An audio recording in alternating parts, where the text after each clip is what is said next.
kind of.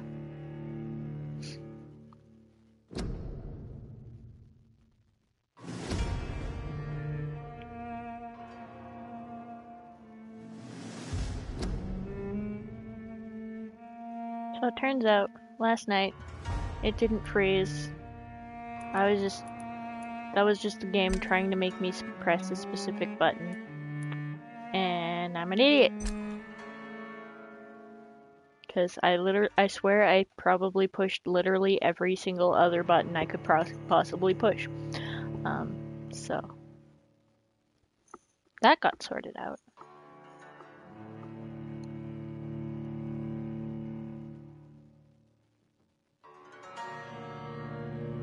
Tasty, tasty rats.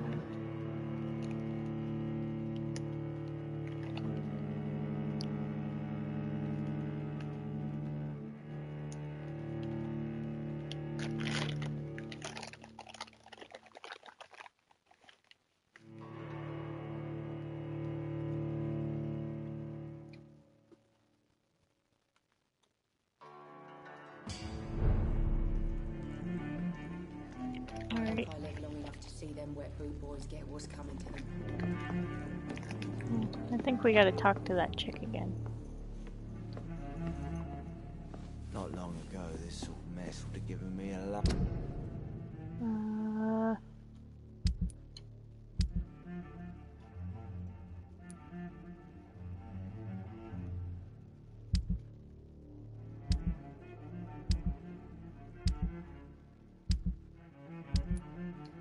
Yeah, looks like we gotta talk to that chick again, yeah.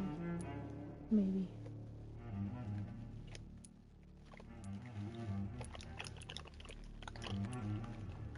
Yeah, I don't see this person on the list anymore. Please, leave me alone.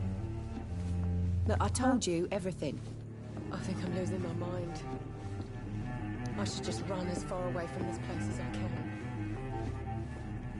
Welcome back. Did you find what you were after? I can't say I have. Are you sure no one else came into your bar before I arrived? Hey, I told you, you were the only other stranger I've had. Lies. Tom, talk to me about the visit from your old friend, William. Yes, Will came by tonight, but he's not my friend anymore.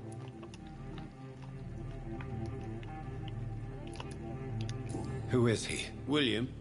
Just an old sailor who loves his gin too much. He worked for years at the canning factory before it closed.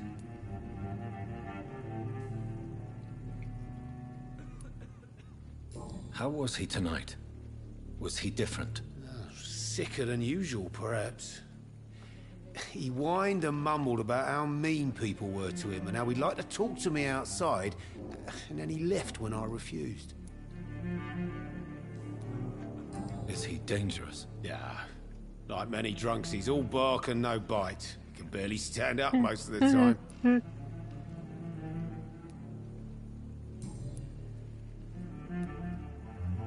Why lie to me if he is not your friend? I didn't lie. I said you were my only unannounced customer, and that's the truth. I need to find him. It's a matter of urgency. Do you know where he is? You could try his boat. It's up by the North Pier. He sleeps there when he's too drunk to get home. Please describe him to me. What'd you expect? He's a tall, sick bastard with a bad rash and torn old clothes. William used to be strong. Now he's a mess. Thank you, Tom. If you see him, tell him I don't want him back here unless he cleans up his act, okay? This sort of mess would have given me a laugh. Hello, sir. I think I'm losing my mind. May I disturb you again? And you're still ugly as sin. Okay. He's still drunk.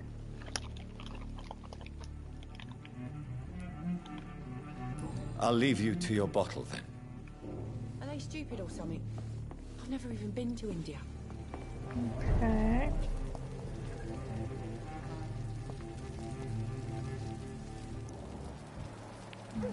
Follow?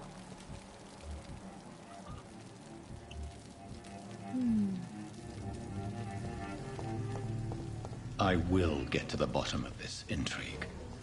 What's been done to me? To this city?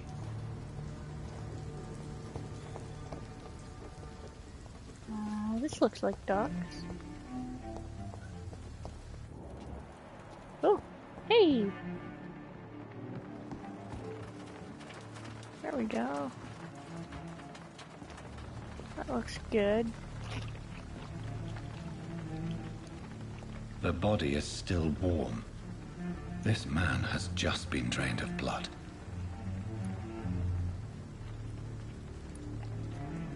This corpse has been dried of its blood, just like the previous victim.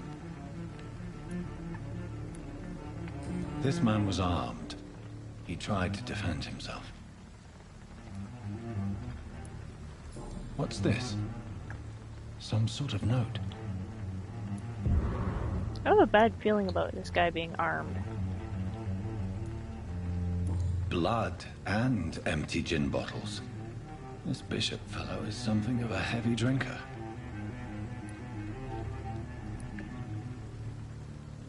There are blood splats on the other side of the canal. I must reach that barge.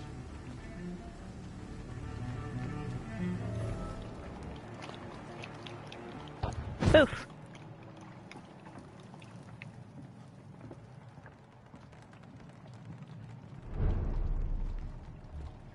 Oh.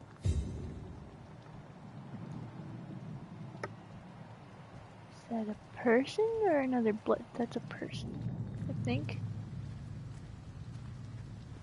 Must be a person. Another person over there. Oh. Hi. Hey. Looks like... What's that say? Hide? Oh. Gotcha.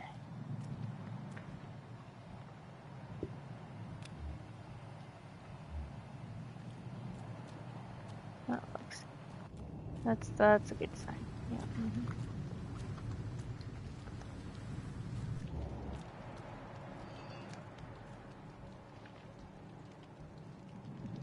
Alright, so hunter person is that way. That's locked. Ah.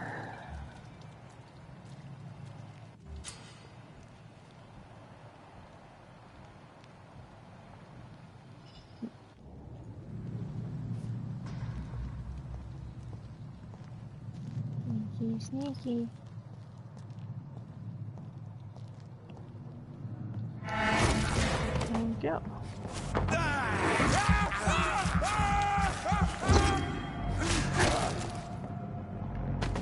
Bye.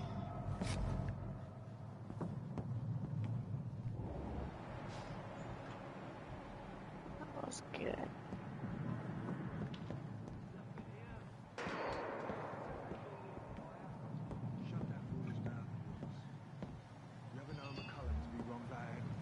Oh. Right. No time I can remember. But I've only been part of the guard 3 weeks to the day. All the more reason to shut it, Mr. Billy. If the man says a bloodsucker's dug in here, you've got one job, and that's to find it. And find it fast. It's fair enough, Tom. But why do they hide where it's so damn cold?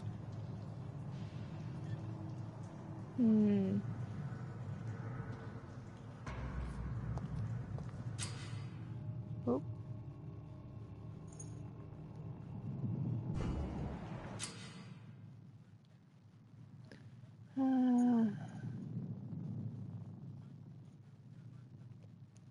Orange. Interesting, interesting.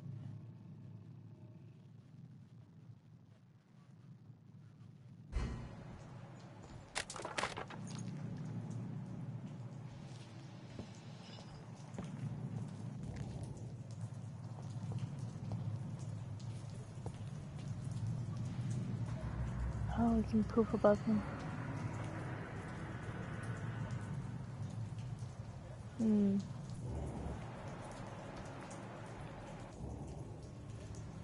Let's see if we can stealth our way around here. We won't see any of these bastards back here again.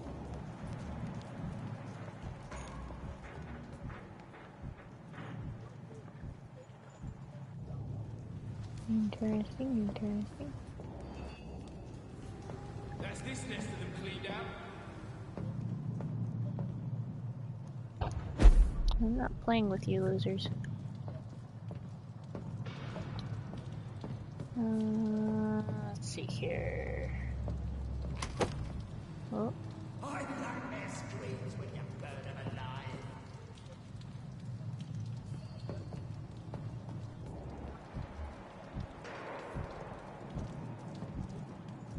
Alright. That's interesting. We won't see any of these bastards back here again. Stay close, keep an eye on each other.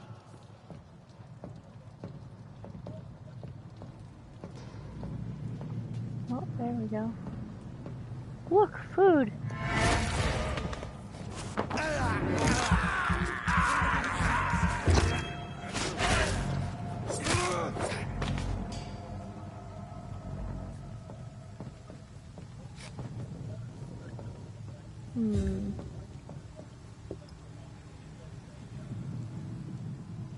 A second.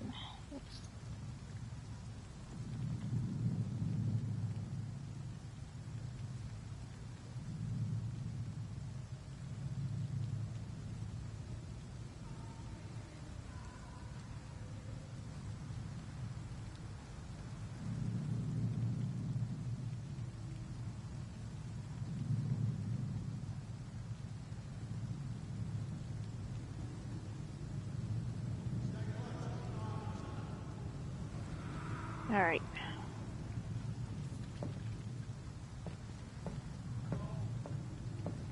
Well, I get the feeling that our buddy is dead.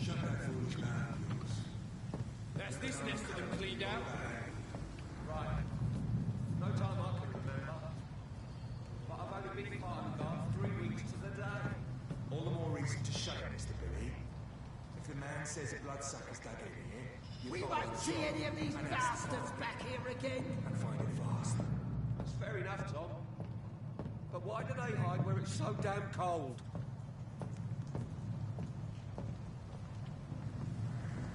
I nightmare screams when you burn them alive. That guy's totally, definitely gotta be healthy, yeah.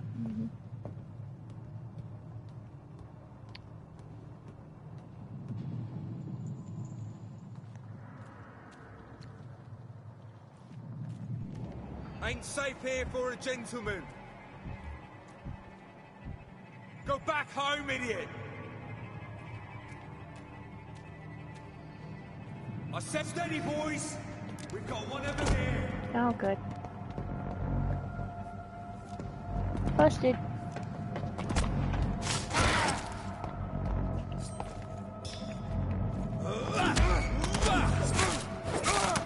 He's dead!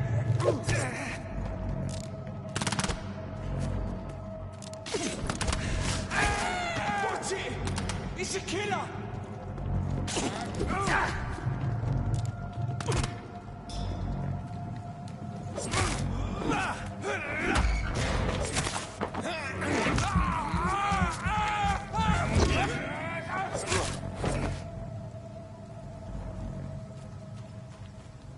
Oh, yes, then. Oh.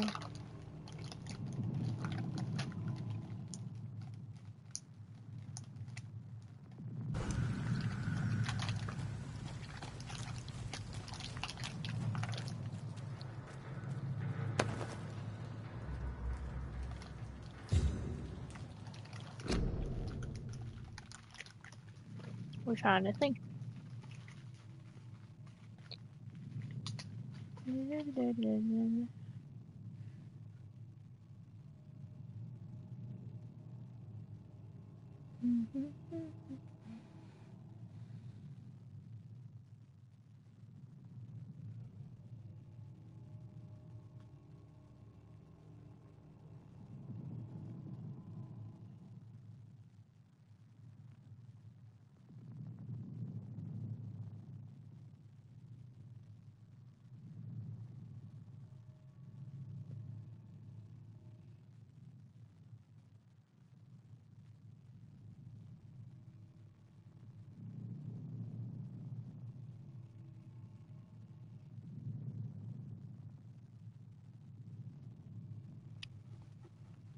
Oh, that looks like fun.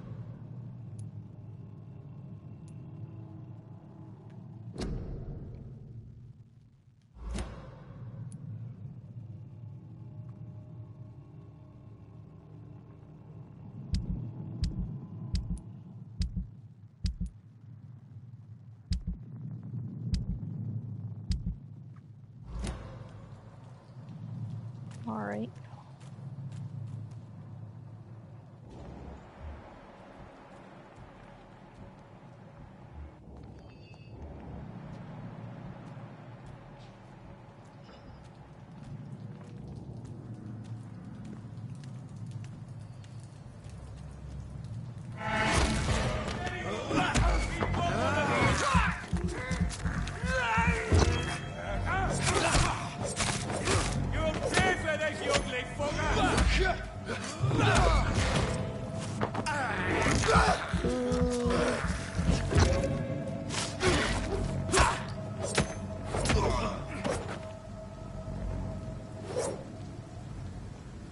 Anyway.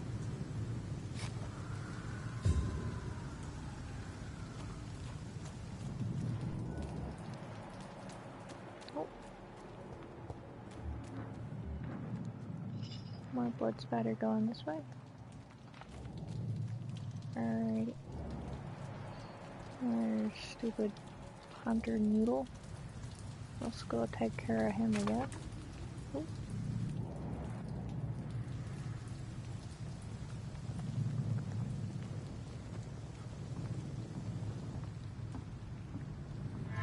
Pop.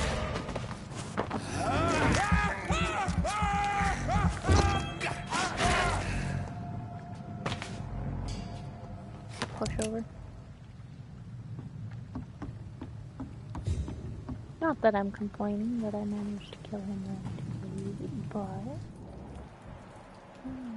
I wonder what's over there.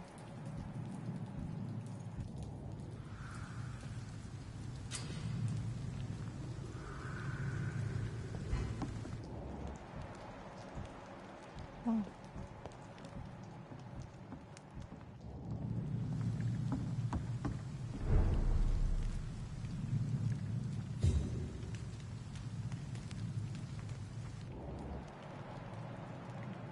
Well, it goes in two directions. That seems good. Fresh blood. The whole building reeks of it. The scent is so strong it makes me dizzy.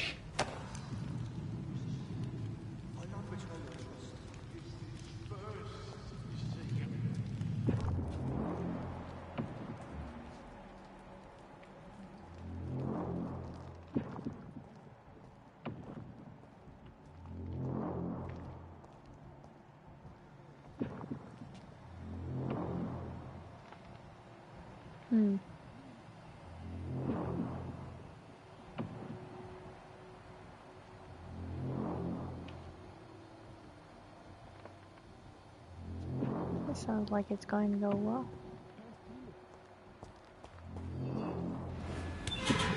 This place reeks of bloodshed. Of me. This creature is bedeviled. I must put it down.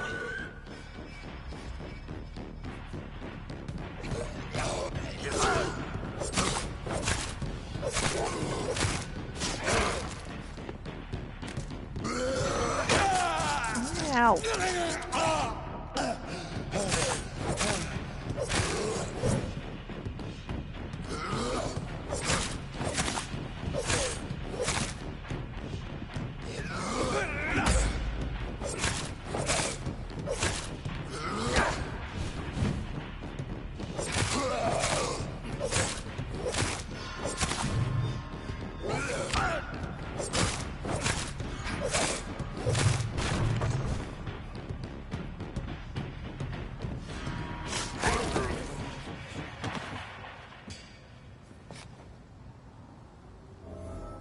Well,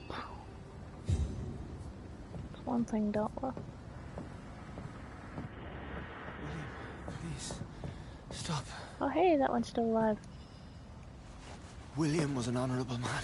I could have saved him. Mr. Hampton, Are you in there? We knew him well, another lost soul, a kindred spirit. Sir, listen to the sound of my voice. I'm a doctor. You're suffering from shock. I must return to my flock. They'll stray without me.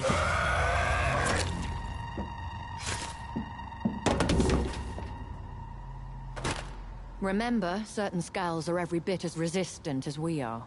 Who are you? What do you mean by Skal? You truly are a newborn. I should have realized. Wait. You are the woman from the bar. Are you... like me? Can you help me? I believe, sir, I already have. Oh, thanks. Sure.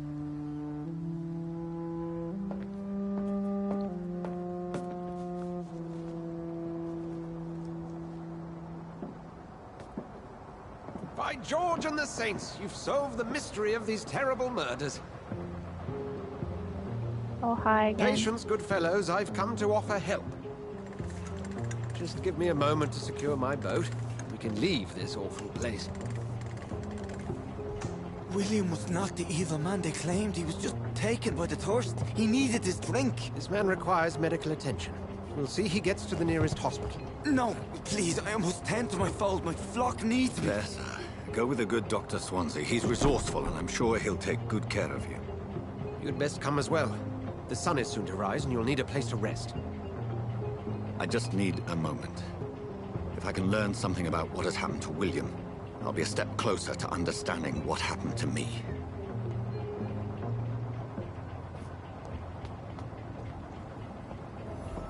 This poor creature can't be my maker.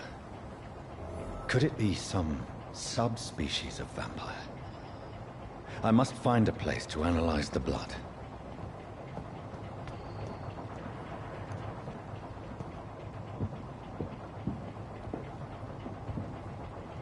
Huzzah! We got a trophy! It probably looks like an awkward black blob on that end.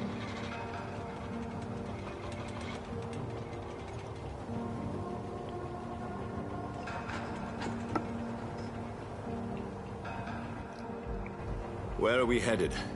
We're on our way to the Pembroke Hospital. It's just across the canal. They'll have a bed for poor Mr. Hampton. Pembroke. William was...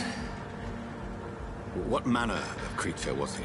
Predator, prey, villain, and victim. Who can say? The important thing is that he's been stopped. Duly noted. And the woman? What... who is she? What woman? Oh, don't play me for a fool. You used me to locate that Skal. You must know who she is. And I thought you a gentleman. You shouldn't talk about a lady behind her back, but I will tell you she values her privacy. In other words, she's gonna stab Well, him in the London face as peaceful as she appears from the middle of the canal. If only that were the reality of the situation. To be honest, I've always tried to avoid this part of town. Pembroke Hospital is the last bastion between the rest of London and the epidemic. The flu has decimated the East End and the war still rages. Welcome to the front lines of a plague. This is where you work, Dr. Swansea? I am the administrator of Pembroke Hospital. I thought you were here in service of your mysterious order, the Brotherhood of... Of St. Paul's Stole, yes. But first and foremost, I'm a man of science. A physician, like yourself, Dr. Reed. How do you know who I am? No need for modesty. You are Dr. Jonathan Reed, a surgeon of some caliber and renown, if I'm not mistaken. You are correct, sir. I knew it. I had my suspicions. But when you took the blood sample from the corpse of poor William, I was certain. Dr. Reed. Marvelous. So we have a fanboy? Have we met? I attended 3 of your seminars before the war. I have the utmost admiration for your research. And what a turn of fate. England's most esteemed blood specialist returns to London a vampire. That word, again. From a so-called man of science. I understand. Traditionally, the role of science is to refute myth, but when myth walks among us, the Brotherhood of St. Paul has dedicated its purpose to their study. There's so much for you to learn. Of that, you are right. Well, then let me be blunt. Join my staff at Pembroke Hospital. As a physician. I suspect you'll not find a better post of employment to contemplate your predicament. This is sudden. I was returning home to see my sickly mother. But alas, that was before contracting this affliction. Dr. Reed, take a moment to consider. The post would be for the night shift, providing a good explanation for your absence during daylight hours. You'll be adequately reimbursed, and have a place to hide. I even had the forethought to bring some clean clothes. Oh, good, clean clothes. So, what do you say? It seems I have little choice, but yours is a generous offer, so I thank you. Brilliant! Oh, Jonathan, this is one for the book, and the beginning of a beautiful friendship.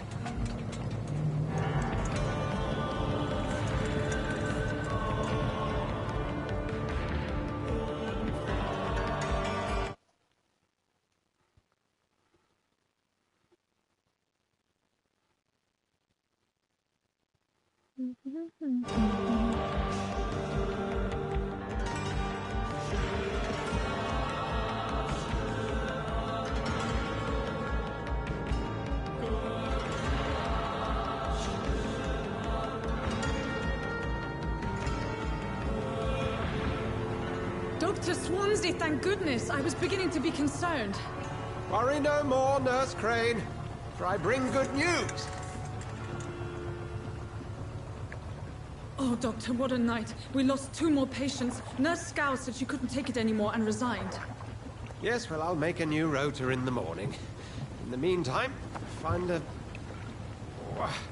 good bed for Mr. Hampton. Be sure to pay attention to his needs. Of course, Doctor. Oh, and Dorothy? Yes, Doctor? Dr. Reed here has just returned from the front.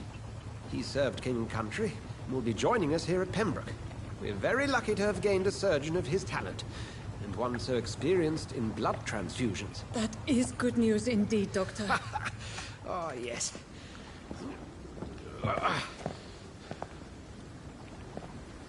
Here at Pembroke, it's not what we have, but what we haven't. It's only thanks to Nurse Crane and the staff that our ship doesn't sink. If you have any questions, just ask her. Duly noted. Thank you. Your assistance is required, Dr. Swansea, immediately. Welcome aboard, Jonathan. We'll catch up after my rounds. Coming, Nurse Crane. I'm coming. Go, Captain Fanboy. Jeez.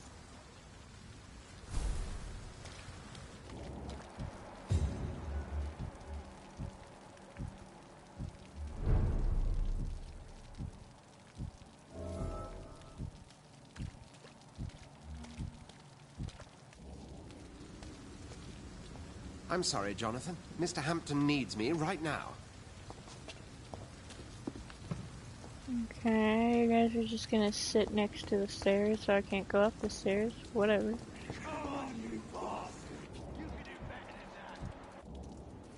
That sounds good. Nah, it's my turn. Oh, good. Rotten or pristine, each heart contains the seed of life. Drink at this river, try it all.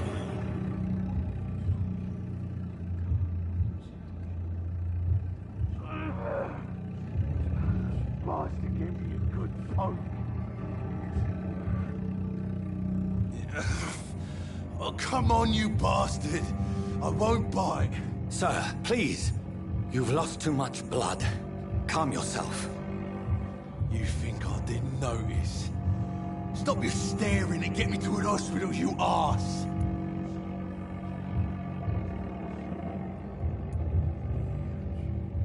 Insulting a good Samaritan. Not exactly the way to get rescued. All right, sorry. I am in pain here. Me guts are spilling out onto the street and you're yabbering on. Yes. That's a very nasty wound you've got there. Take my word, I am a doctor. Dr. Jonathan Reed. Name's Clay Cox. I'd appreciate you helping me to a better place, Doc. Follow me, Mr. Cox. Let me assist you to that better place.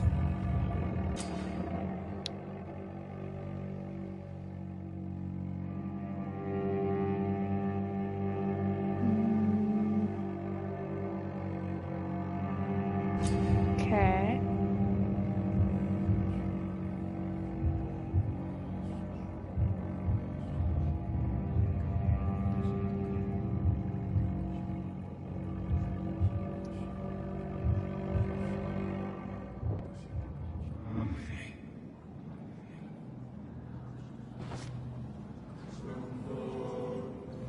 Bring this fading light into the shadows.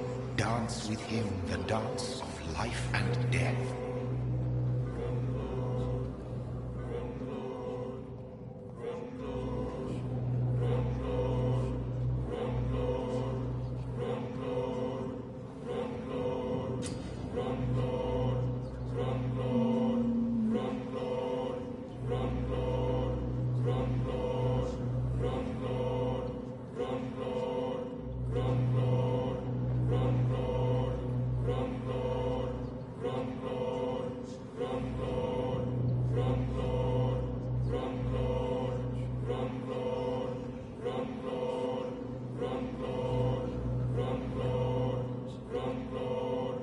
What the heck? Let's really let him go.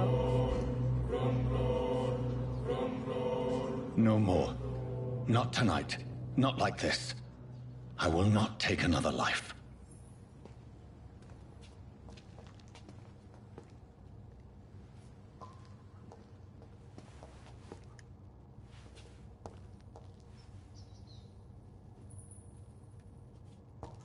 Okay, apparently he's fine now. Whatever. Did I black out?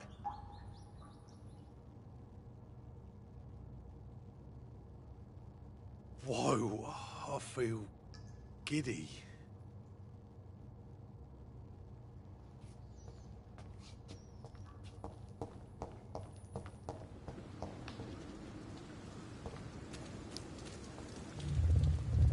It is wise for the huntsman to sometimes let his prey go, but no famished hunter can run for long. Good signs, good signs.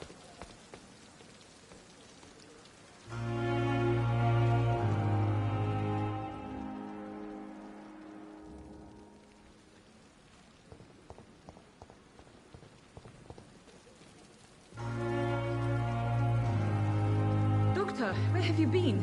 I've little time to play hide and seek with new staff members, no matter how illustrious they may be. I found a wounded man by the docks. He answers to the name of Clay Cox. He requires urgent medical attention. Already making the rounds? That's the Pembroke spirit. I'll ask our porter, Milton, to bring him back immediately. Thank you, nurse. What can I do for you? Dr. Swansea insisted we provide you a quiet office. You'll find it on the second floor with your name on the door. Thank you. Nurse Crane, isn't it? Yes, Dorothy Crane. Welcome to Pembroke Hospital, Dr. Reed. Your office has been prepared. I would like to ask a few questions first. And Mr. Hampton, the patient we brought in, how does he fare? I gave him a sedative to help him sleep. Poor thing was in quite a state of shock. What kind of man is Dr. Swansea? Well, you accepted the job from him. I thought you would have known about your employer. He just looks like a fanboy to me.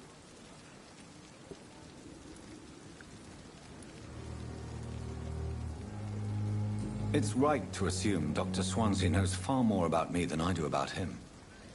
You'll get to know him soon enough, and better than me. The administrator has better things to do than mix with us. Apologies, I've only just met him the once. This is sudden. I've only just returned to England. Dr. Swansea is a brilliant surgeon and the most compassionate physician. Okay. Where's If my you room could again? point me in the direction of my room again, nurse. Second floor of the hospital, left after the stairs. It's the last vacant office at the end of the corridor. Alright. Thank you, Nurse Crane. Hopefully we can find that.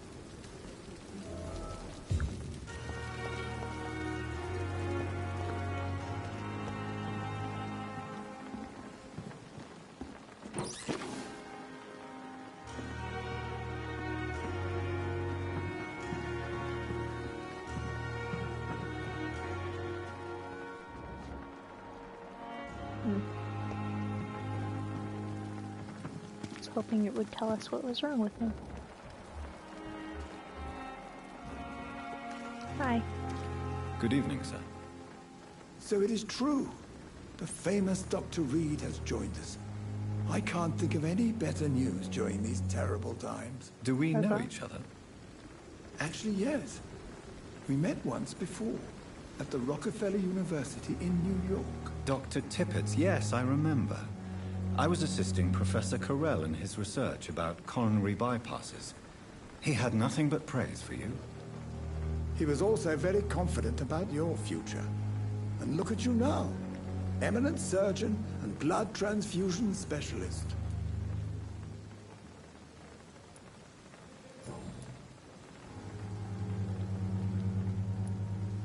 What can you tell me about the staff in the hospital?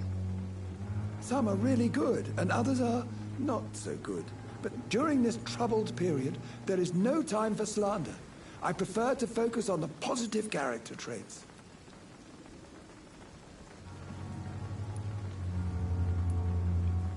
Tell me more about cherished people, then. Nurse Brannigan is a pearl. She is the most helpful and dedicated nurse I've ever worked with. A clever and cheerful woman. You really seem to admire her skills. I'll go even further. If she was a man, she would be a damn fine practitioner.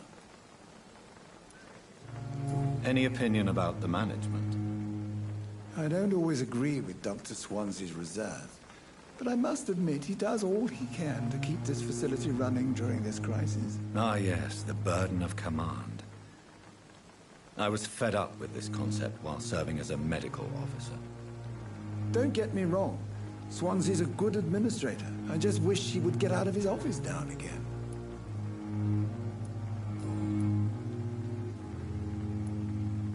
What is the Pembroke Hospital situation?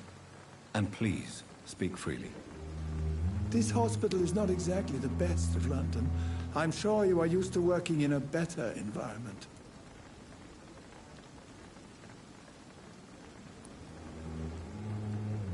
It's more than enough.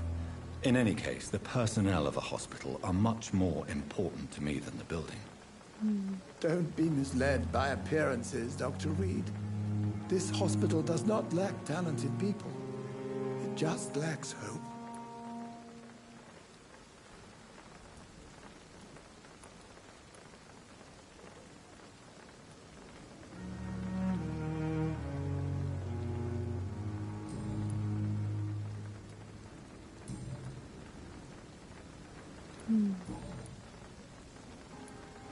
Goodbye, Dr. Tippett. Poke him some more later, I guess.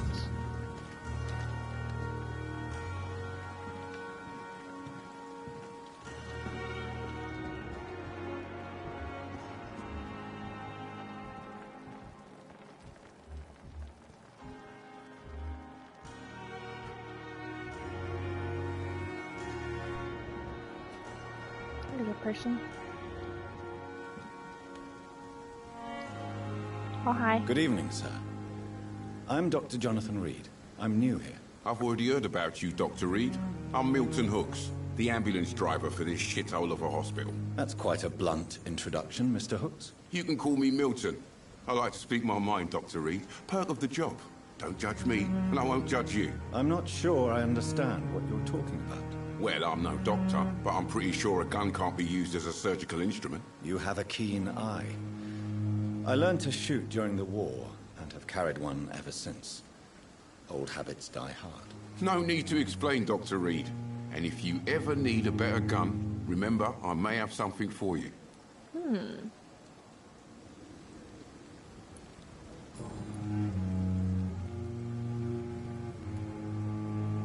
How is the situation around here? You want to hear the situation is all right? It's fucking awful. We lack everything, and it's getting worse every day.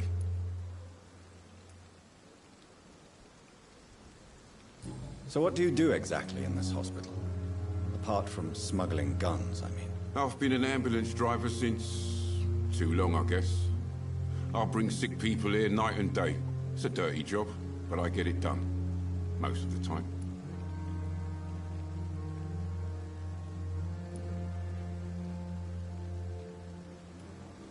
It sounds like things have been a bit rough recently.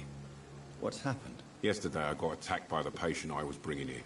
I escaped from the hospital's garden, but I lost my wallet when I was running. You left an infected patient outside the hospital? That's incredibly dangerous. Go there yourself if you want, but be careful, Doctor. I'd rather not bring your dead body back.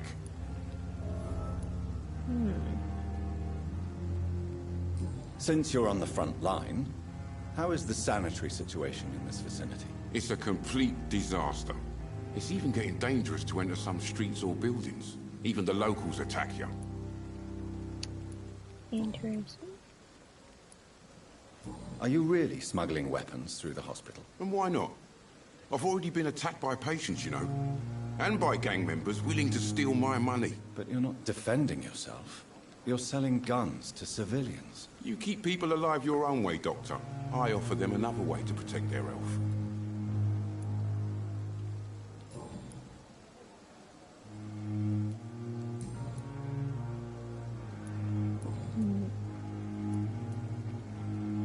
I'd like to see your goods. Wise choice, Dr. Reed. A reliable gun is what everybody needs these days.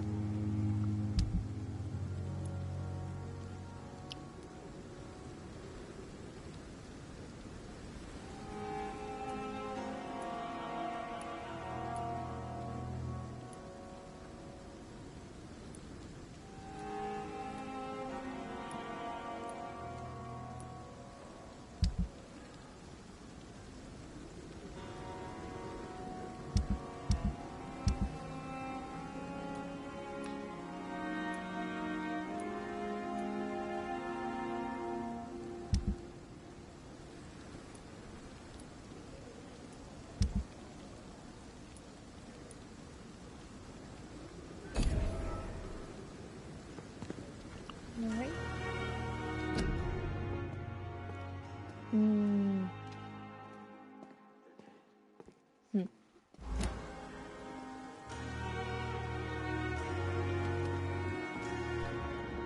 Dr. Swansea is right. This place seems perfect to conduct my research. Let's see, how many people can we bug? Fear and disgust on every street corner. The daily routine. This guy looks like fun. Good evening, sir. Can I help you? Unless you're here to fix my face. No. I don't think you can help me. I'm Dr. Reed. I've recently taken the position of head surgeon here. War injuries, am I right? You guessed right, Doctor. German shell took my pretty little mug right off. But they still call me Thomas Elwood.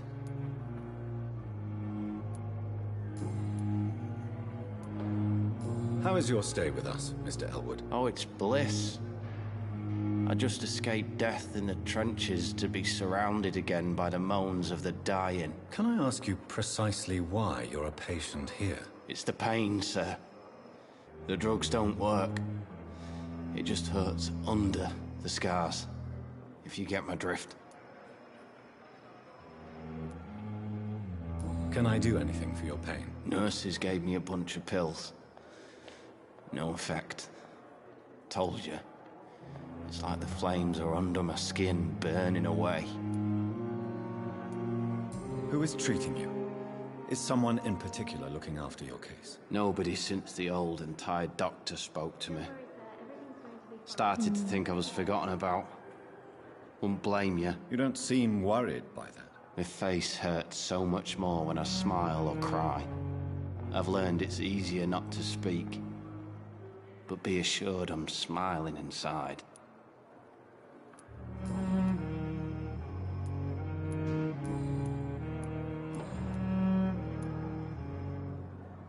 Where were you stationed, sir? Did you serve for long? I really don't want to talk about all this shit. No offense. I was pushing too much. I served in France myself. I just wanted to know what happened to you. You were an officer, weren't you? Then I doubt we fought the same war, sir. No offense.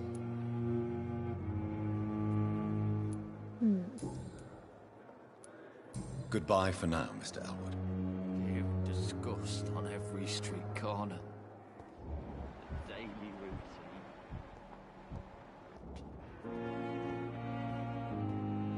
Oh, hi. Good evening, Mr. Hampton. How do you feel? Dr. Reed, is it? Oh, sir, I must apologize for my behavior. What do you mean? I was not myself in the factory. Fear and exhaustion made me say awful things to you, I'm afraid. You remained perfectly nice and polite. A little delirious, perhaps. But who wouldn't be after enduring an abduction? Thank you, Doctor. That's a relief. Now all I need to do is rest and return to my flock.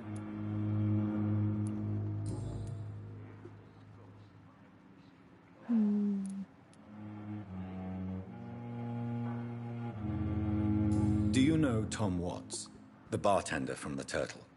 I met him before I found you in the canning factory. Tom? Yes, of course. Always the helping hand, good old Tom. Without men like him, corruption and despair would have wiped out the East End long ago. Who should I avoid in this part of town, then? Any particularly evil figures? Not really. Most men and women are just doing their best. And it's not my habit to speak ill of people I know, Doctor. People are still in despair. How could it be otherwise? The authorities have left us all to rot in this contagious nightmare. No drugs, no advice, nothing. It's a damn shame.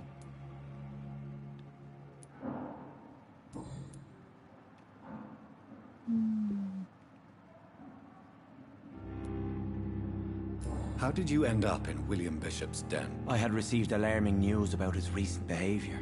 I went to his place and he refused to let me go.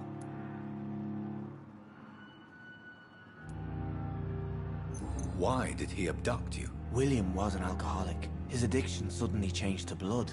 I don't know why. Just like a patient I met here. This Miss Hawcroft. You dared to enter this awful place alone. You're a hero, Mr. Hampton. Or a fool. I'm just a man trying to help his friends, Dr. Reed.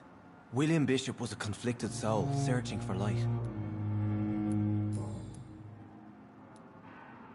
What is the general situation in the East End docks? The situation has always been tough, with a lot of tensions between the gangs and the dockers' trade union.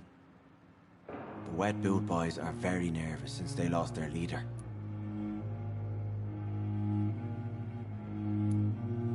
Who leads the gang now? Since Clay Cox went missing, it's his wife Edwina who runs the show, with the assistance of her minion, Booth Digby.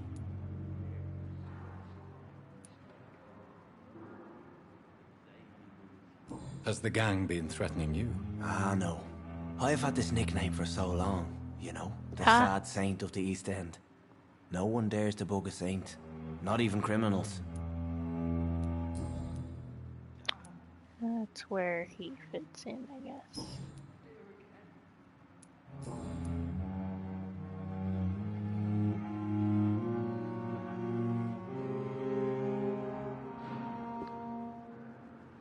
Clay Talks. That's the guy who we almost eated. Okay. Have you made friends since you arrived? Not really, but I recognize Miss Harriet Jones. I knew her when she lived by the docks. That poor woman had such a miserable life. You never came to see her here at Pembroke? Receiving visits when sick can be an important part of the healing process, you know. We're not just bodies. You're preaching to the converted now, Doctor. To be truly honest, I thought she was dead. She left the docks many months ago. What do you do for a living, Mr. Hampton?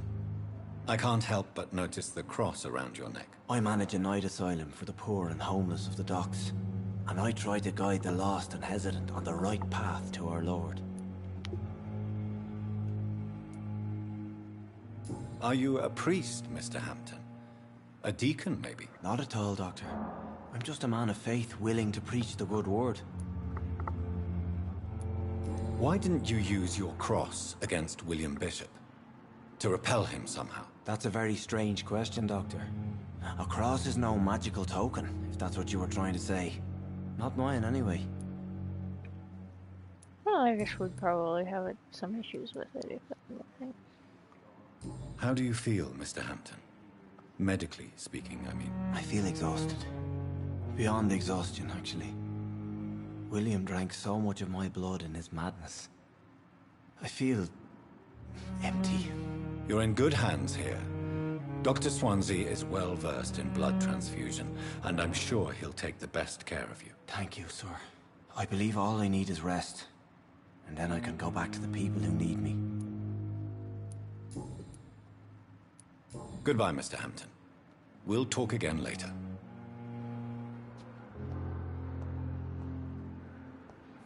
It's locked, all right.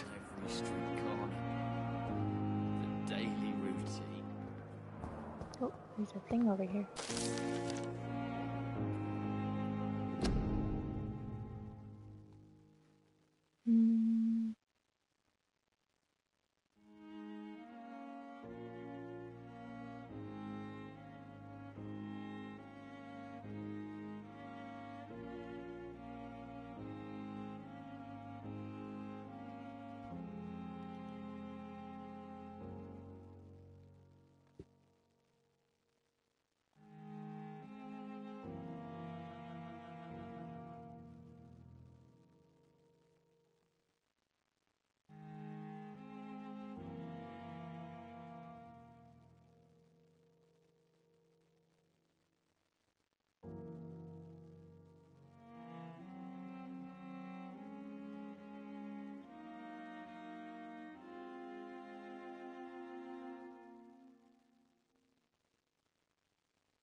Damn.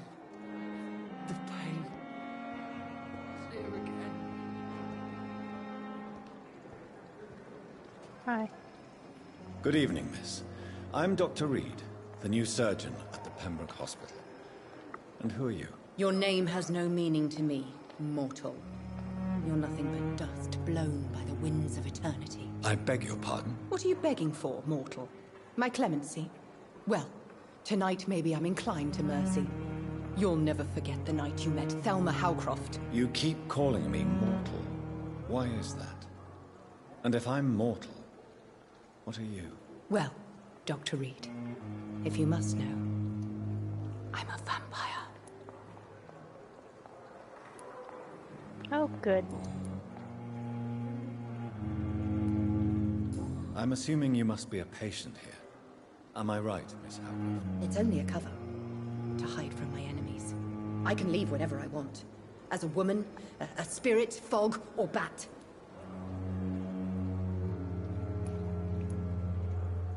The staff here are not your enemy. They're here to help you, to care for you. I'm not speaking of the doctors in white. I'm speaking of the men and women who hunt me. For I am a vampire. I see. Don't worry. These people will not find you here. I'll personally make sure they leave you alone. Thank you, mortal. But do not interfere with them, for you are no match for those that hunt me.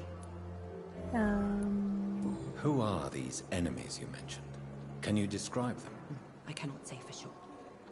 But I sense their eyes on me from nearby. I feel them watching me every time I visit the garden near the morgue.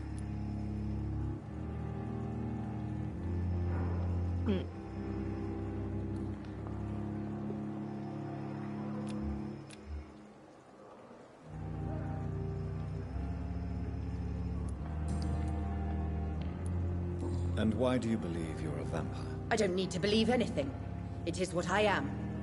It is what I feel within this hollow shell of flesh. Please, describe to me how you feel. What is it like to be a vampire? I can hear my body crumble from the inside as my flesh cracks and fades. I sense the last pulse of postulant blood within my drying veins. I need new blood. I see. Have you ever heard of Cotard syndrome, Miss Howcroft? Never. It's a mental illness discovered by a French neurologist named Jules Cotard. The affected patients are delusional. They believe that they are putrefying, that they are dead, a ghost or a ghoul, or in your case, a vampire. Delusional, you say? Oh, sad and petty mortal. You can't even begin to understand the concept of immortality. And you think it is I who am delusional.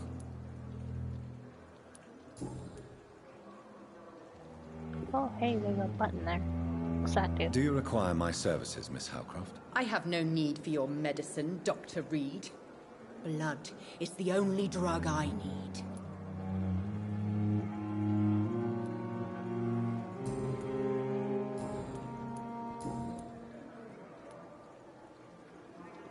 Who are you really, Miss Howcroft?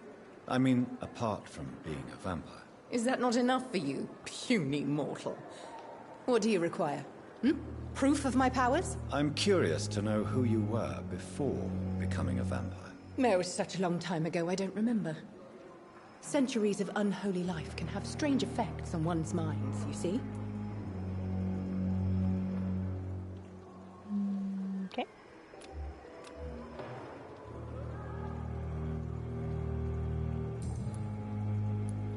I'll leave Bye-bye. you, Mistress of the Dark, to your nocturnal activities. Pat, pat.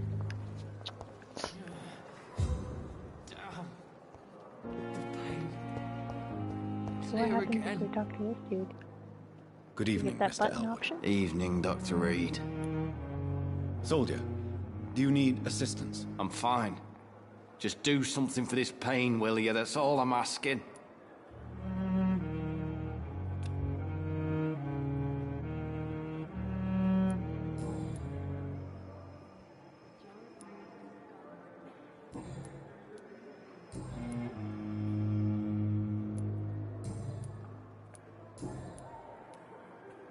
How close are you to Miss Hawcroft? Are you aware that she thinks she is a vampire? To wait for her next nibble is the best reason to stay here. Every time she approaches my bed, she treats me like something tasty. A normal person. Aren't you afraid? She may hurt you if the game goes too far. She's quite harmless, I can assure you. Her head's broken inside is all. While I'm busted on the outside. But she's still beautiful. Living proof that there's hope for me.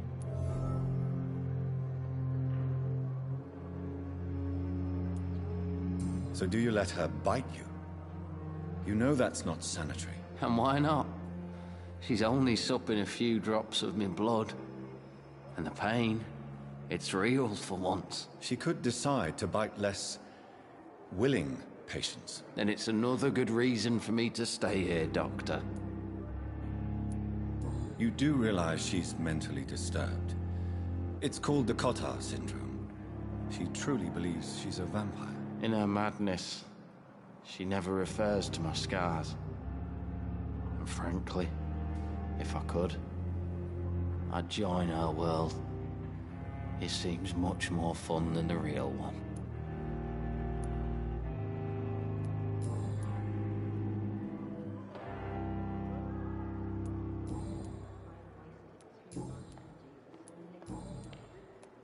Goodbye for now, Mr. Elwood. Okay. It's here again.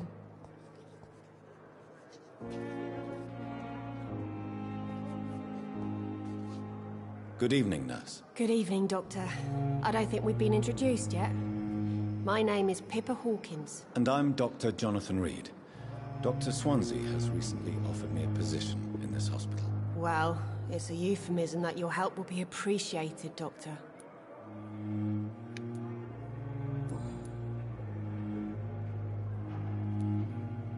How would you describe the situation at the Pembroke Hospital? It's serious.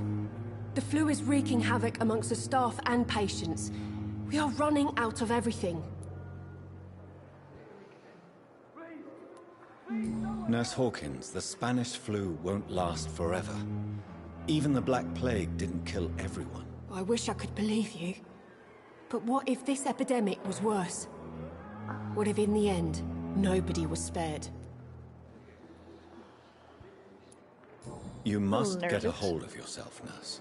Sorry, I'm exhausted.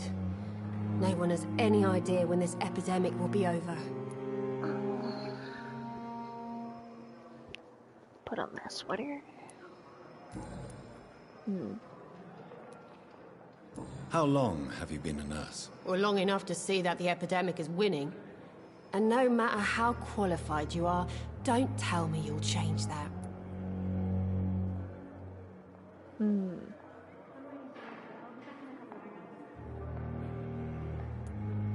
You'd be surprised what dedication can achieve, Nurse Hawkins.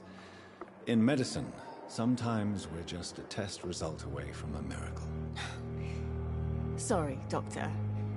I don't want to sound bitter, but I'm just too tired to give a pep talk like Nurse Brannigan. How is the Pembroke staff coping with the epidemic? Well, not well. Milton, the ambulance driver, is even more grumpy than usual, especially concerning doctors.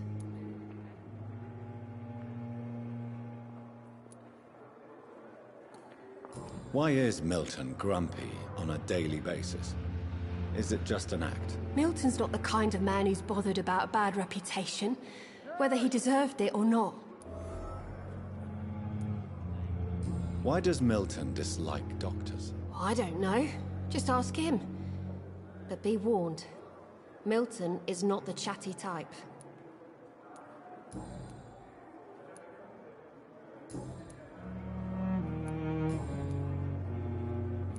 Nothing, huh? Okay. Goodbye, Nurse Hawkins. Annoy her later. Hey, Milton. Oh, where'd he go? Slacker. Got a bottle. Oh, there's Milton. Hi. Good evening, Milton. Good evening, Doctor. Still trying to save lives?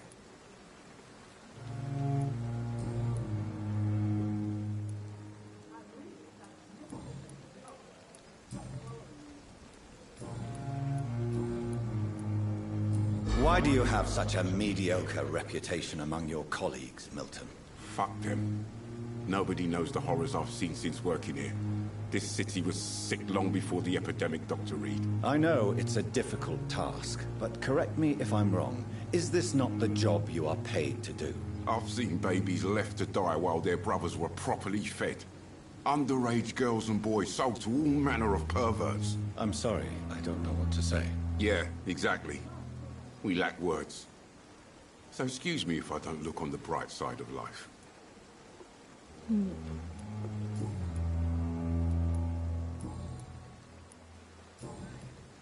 Okay, Goodbye, Milton.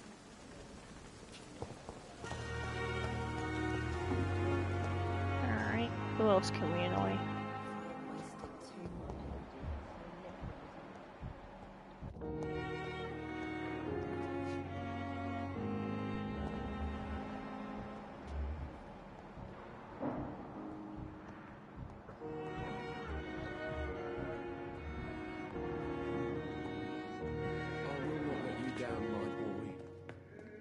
What can I do for you, Doctor?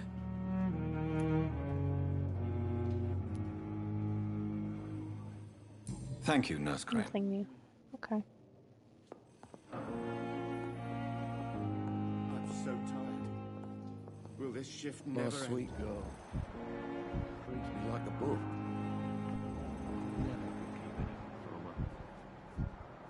Oh, what's up with that? He's all floofy. Good evening, sir. I'm Dr. Reed. May I help you? I don't know if a third opinion is needed. Your colleagues are already arguing about my condition. I see. Would you mind telling me more about your situation? I'm Harvey Fiddick. All I want is to get me bloody arm fixed properly.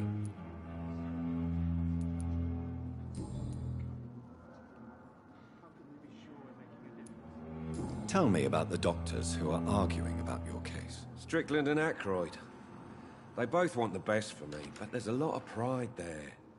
Doctors are no different from carpenters, it seems. What do you mean? I often had professional arguments with rivals on a building site. Difference is, I disagreed about wood and nails, not flesh and bones. Tell me about yourself, Mr. Fiddick. I'm just a regular guy waiting to get his arm fixed, so I can return to work and to my family. I was more curious about what you were doing before being hospitalized. I'm a carpenter, and a good one too. But that means I need both arms to feed my family, Dr. Reed. Are you satisfied with your treatment here? Well, it's clear that I've chosen a bad time to be injured. Forgive my bluntness, but you seem overwhelmed by cases of the flu. I won't lie to you about it. I'm afraid we are. Are you sure you don't want to operate yourself, Dr. Reed? I have the feeling you're very capable. And your colleagues seem to think so too. In other circumstances, you would be right. But for now, I don't think I can take on the responsibility. My apologies.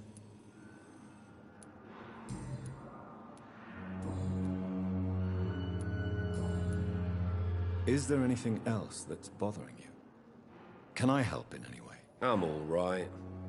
Considering the state of this place, I should consider myself lucky, I guess.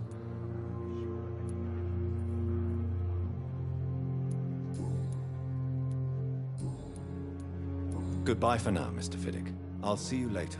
You always knew the words to calm the children, Ellen. As for me, what a blundering idiot. Good evening, Doctor. I believe we're going to be working together. Dr. Reed. Dr. Swansea informed us of your arrival, but I could not dare to believe we'd have such good fortune. Such an honor, sir. Thank you. And you are? I am Thoreau Strickland, Dr. Thoreau Strickland. I'm a great admirer of your work, Dr. Reed. Oh, another fanboy.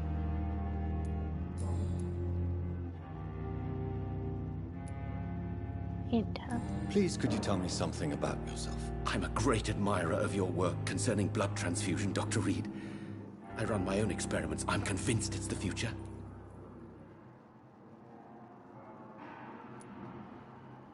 I based my technique on my mentor's research. He helped me perfect my method. What is yours? I'd rather not talk about it. For now, it's just theories and first approach.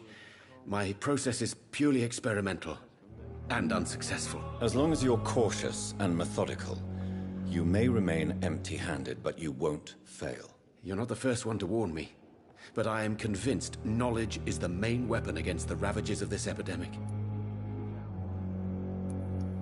What made you choose to be a doctor? I'm not ashamed to admit you and your work have inspired me. I am honored to have the opportunity to work by your side.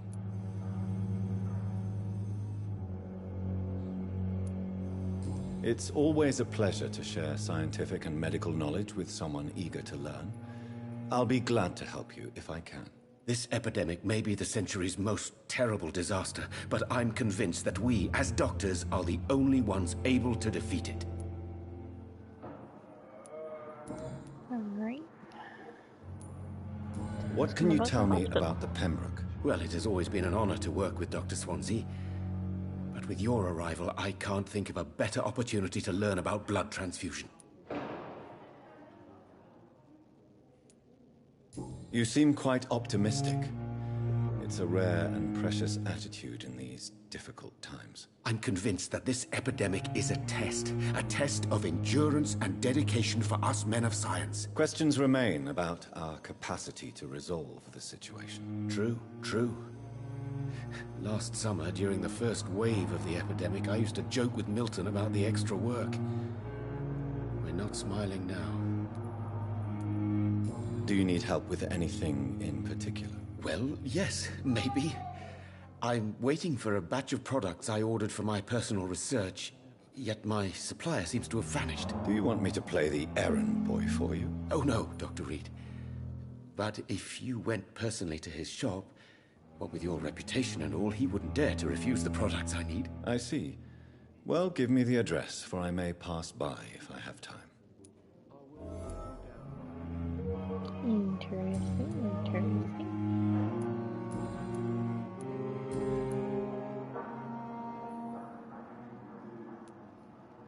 Tell me more about your willingness to experiment with new medical techniques. Harvey Fiddick is a patient suffering from a severe injury that could cripple him if not treated correctly. I'm convinced your blood transfusion technique could help him. What is it you really want? To save him, or to prove your point? Fair question. I want nothing but to save my patient, Dr. Reed. Especially since I know Mr. Fiddick's story.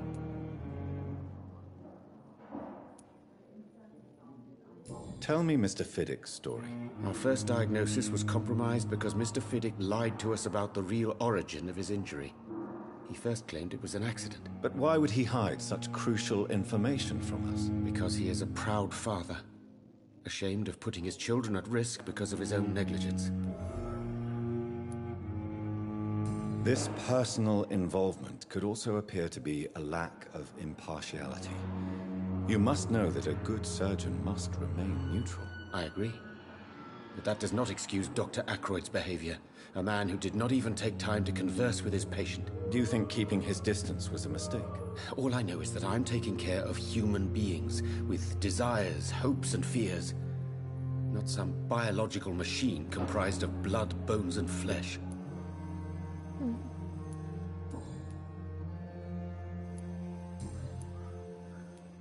Goodbye, Dr. Strickland. Reads me like a book.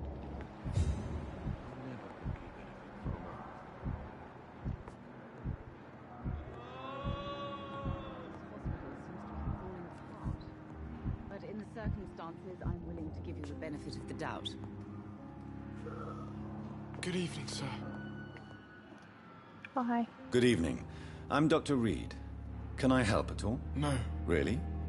Why are you here, then? I don't want to talk. My throat hurts too much. I suppose that this pain is the reason you're here. Is someone taking care of you? Yes. And no. Could you at least tell me your name, sir? Mortimer. Mortimer Goswick. But in the circumstances, I'm willing to give you the benefit of the doubt.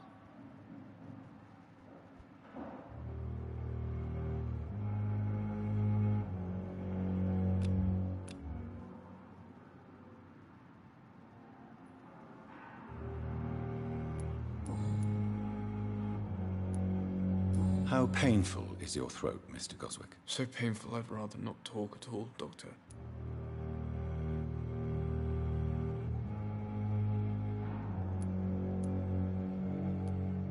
I'm sure you realize a doctor and his patient have to communicate, sir. Would it help if I gave you some paper and a pen? Not really. I see. Then maybe it's not just your throat that hurts, Mr. Goswick. Perhaps your sore throat is just the consequence of something more hurtful. Yes, maybe. But I don't want to talk or even write about it now.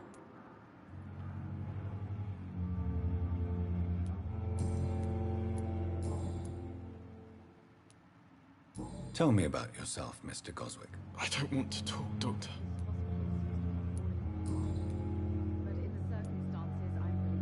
Do you need any help?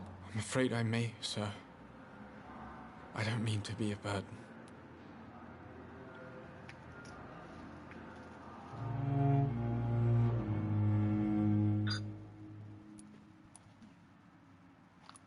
I will see you later. I have to go now, sir. But don't hesitate to contact me if you need any help. Good evening, sir. Doctor. Good evening, madam. Can I help you? It's my son who needs you, sir. I'm Dr. Jonathan Reed. How can I help your son? I'm Beatrice Goswick, mother of Mortimer Goswick. Could you check on him, please, Dr. Reed? I've heard much of your talents as a physician.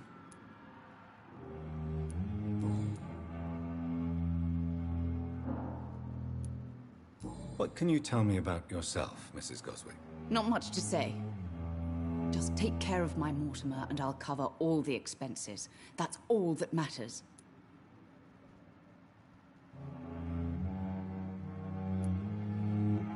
May I ask if you have an occupation, Mrs. Goswick? I'm a teacher by profession. I teach young women who are more ambitious about their futures than their families.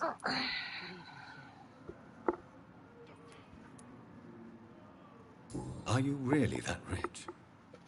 Most of the patients here are of a more humble origin, if I may say so. Yes, thanks to my husband. May he rest in peace. I can cover any needed medical expenses. What do you think of your reception here? Any complaints? I have had the uttermost reservations about this hospital since we arrived. But we had no other choice, considering the state of emergency. Is there something in particular that's bothering you? Some of the staff were not especially welcoming. I suspect they're not accustomed to dealing with patients of such social standing. Tell me more about your arrival at the Pembroke Hospital.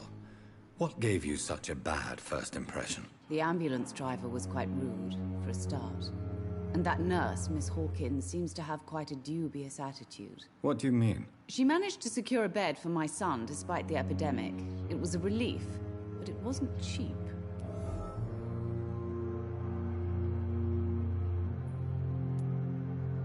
She charged you for a bed? Yes, and I paid without question, considering the urgency of the situation.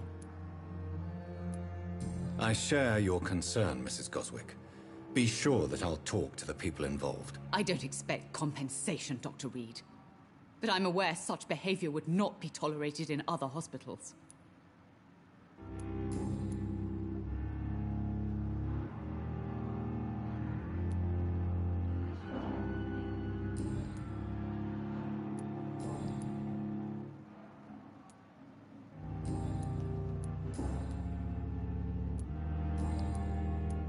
Goodbye, Mrs. Goswick. Good evening, sir. Doctor.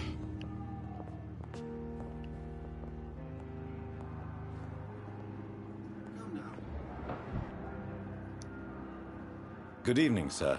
I'm Dr. Reed. I believe we're going to be colleagues. Reed? Yes, I've been informed about your arrival.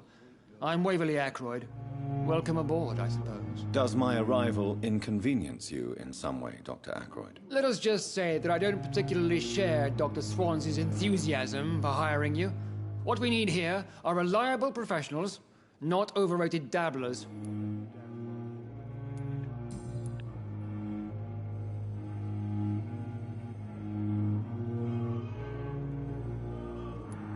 If you have a problem with me, Dr. Ackroyd, please feel free to tell me. Dr. Swansea has imposed your presence on this hospital without asking anyone's advice. The benefit of his position. But I don't agree with it. I know we've never met before, but I believe this hospital could use all the help it can get. You will agree with that, I'm sure. Oh, but I have heard about you, Dr. Reed.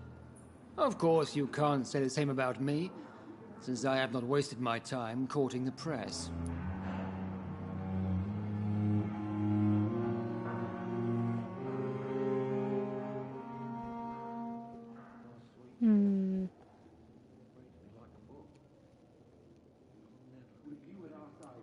We'll try. There is no need for such animosity between us. Don't you think the epidemic is already enough to deal with? That is one point we could agree on. And that is precisely why I want to be sure that you will be of help to this hospital, instead of a burden. Since your tenure in this hospital is longer than mine, perhaps you can tell me more about this place. Let's just say I'm tired of the carelessness around me. I have always respected the skills of Dr. Swansea, but over time his enthusiasm has become displaced. Carelessness? Exactly what are you talking about? We're here to save lives. The people who trust us are not volunteering for experimentation. They're here to be healed. I don't intend to run any radical experiments, Doctor. Even if I, as any good practitioner should, express an interest in pushing the boundaries of medical research. Modern medical methods were created through audacity and ego. But there are rules in our line of work, and they're here to protect our patients. Tell me, Waverly, what do you think of Dr. Strickland's enthusiasm for his experimental research? Strickland is playing with his patients' lives for pride and glory. Now that, sir, is unethical. Are you thinking about something in particular? Harvey Fiddick needs delicate surgery. I believe we should stick to the usual procedure, but my young colleague obviously disagrees.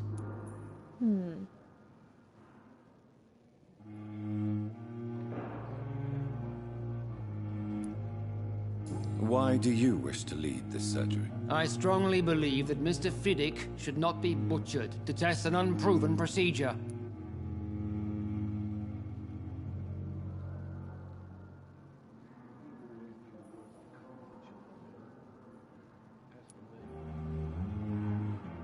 Other people may say that's too conservative a point of view. Conservative? And what are you going to say to Mr. Fiddick if he loses his arm because of the operation? Because that's what's going to happen if the surgery is a failure. And are you not afraid that your rivalry with Strickland may be blinding you? Rivalry? I guess you could call it that. But I will never be childish enough to let my personal feelings affect my judgment.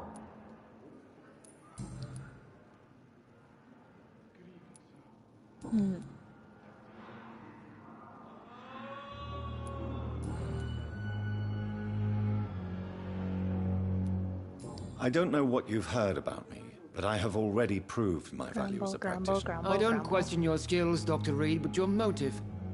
Is it money, fame, or are you truly dedicated? And what exactly is that supposed to mean? I served in the war just like you. But unlike you, I did not use the wounded to play the modern sorcerer. Be careful what you insinuate, Dr. Ackroyd. I only want you to admit you used those men to improve your theories.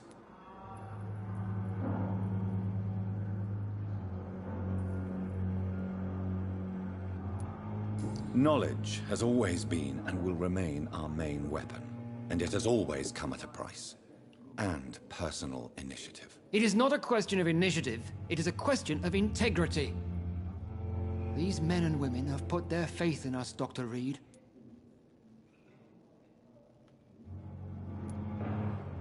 It seems you have bad memories of your military service. I refuse to see this industrial slaughter as scientific progress. War only reveals the worst in men. We can at least agree on something, Dr. Ackroyd. Thank you for your time. We'll talk later. I wonder if I should go grill the other doctor I will again. not let you down, my boy. Where'd he go?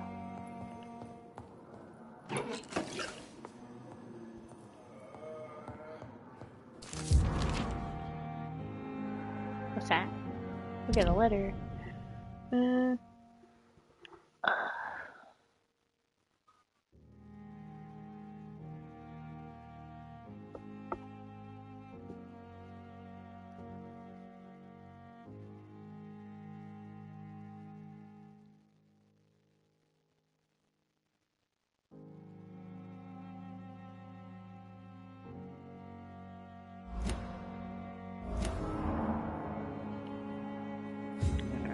You always knew the words to calm the children, Helen.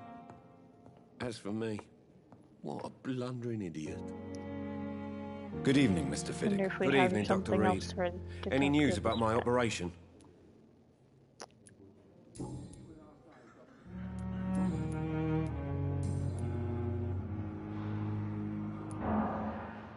You seem worried about the safety of your family.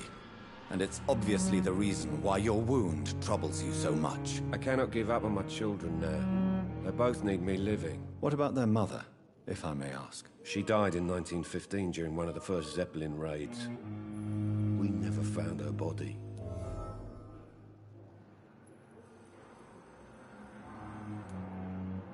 Tell me about your injury, Harvey. Why do you feel so guilty about it? My wife died because of me. And now I may lose everything because I've been careless enough to hurt myself. What an arsehole.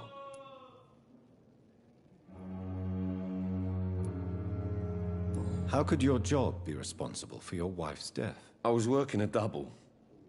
She went out to bring me a hot meal and got caught in a German bomb raid.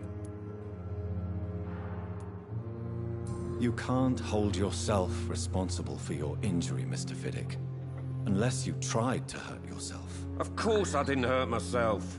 But I can't work until my arm is fixed. My children need to eat, Doctor. Tell me more about the death of your wife, Harvey. 1915. I was in the army. Building workshops for the Royal Flying Corps. Helen was happy I wasn't sent to the front. What happened? The Germans sent Zeppelins to bomb the construction site, but they missed their target. My wife was bringing my dinner when the bombs fell.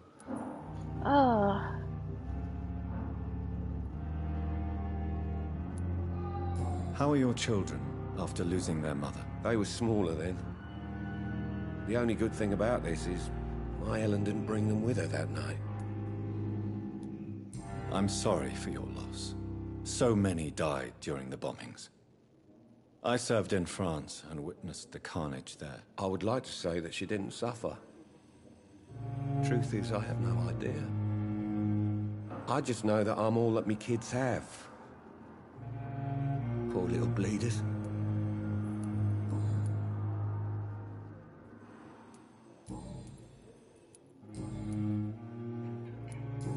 Well, looks like that's about all we can grill him Is about. there anything else that's bothering you? Can I help in any way? I'm all right. Considering the state of this place, I should consider myself lucky, I guess.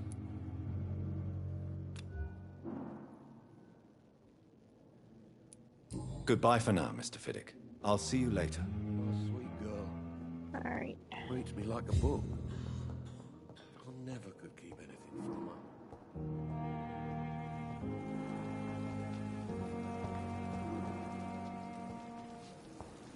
Something shiny over here. What's that? Take any patience. Dun dun dun.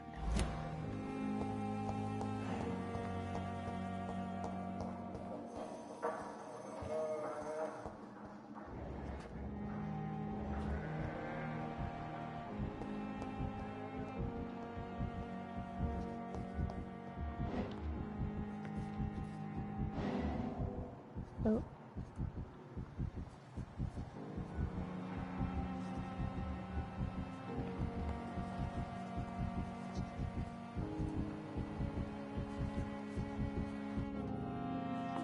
I will not let you down, my boy.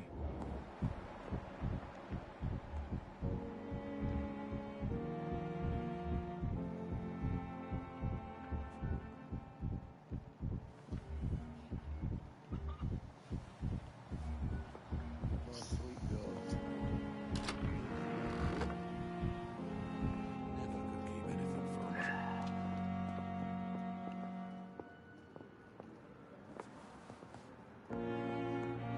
Good evening. Good evening, Mr. Goswick. How are you? I'm okay.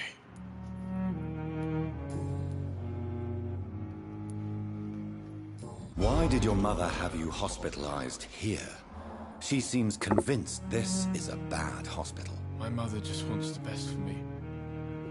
She won't rest while I'm here. She'd go all the way to hell and back to help me.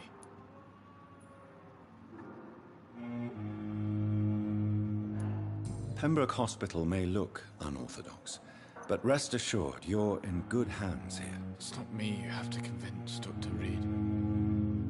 It's my mother. Is your mother bothering you?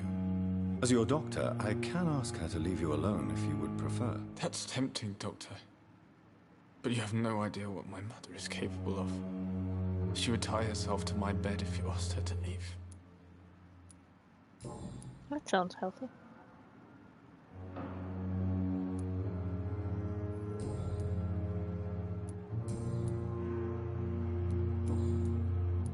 I have to go now, sir.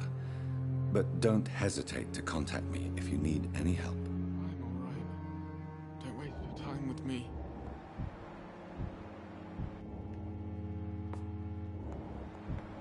Let you down, my boy. Alright, we're gonna talk to the,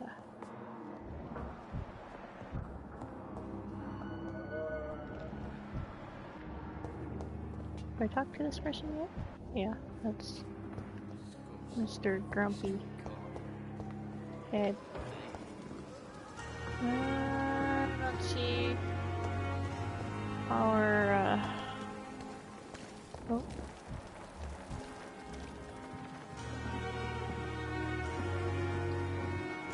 Good evening, nurse.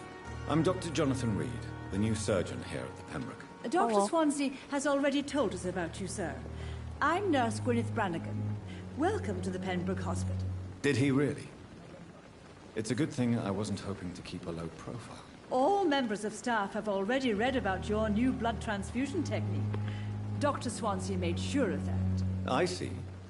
Well, I'm a little surprised, but I suppose I'll just have to deal with this unexpected notoriety. You must know, blood transfusions are Dr. Swansea's primary subject of research. He is convinced it is the future.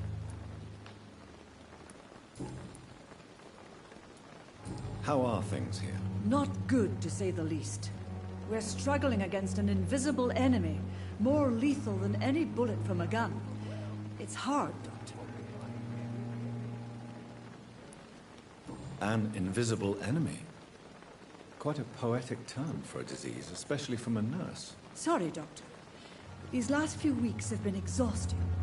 We could all do with a good night's sleep. Do you think this hospital can survive the epidemic? We are all volunteers here, and we're trying to hold fast, but how do we beat an invisible killer? Some nurses have already resigned. I'm not familiar with all the staff yet. Perhaps you could help me. Brilliant professionals, most of them. Dr. Swansea has a gift for recruiting talent. Most of them. Is there a problem I should know about, nurse? It would be inappropriate for me to speak ill of a colleague. Is there anyone that stands out? Well, I have never met someone as dedicated as Dr. Tippett. He should be a standard for us all here. If only he were younger. Why should his age be a problem? I guess it's fair to say he's always pushing himself to the limits. He just doesn't know when to stop and get some rest.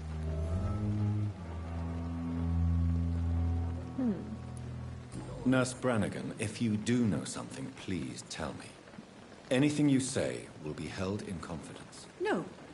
I may disagree with some conduct, but in the end, everybody is doing their best. Hey, a person. We're just grilling staff.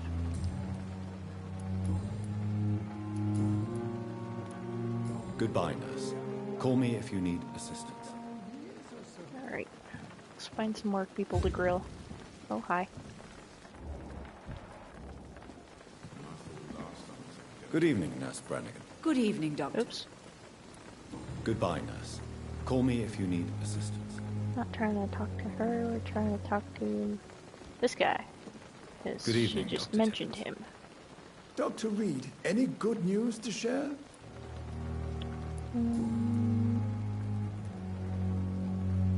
You're exhausting yourself, Corcoran.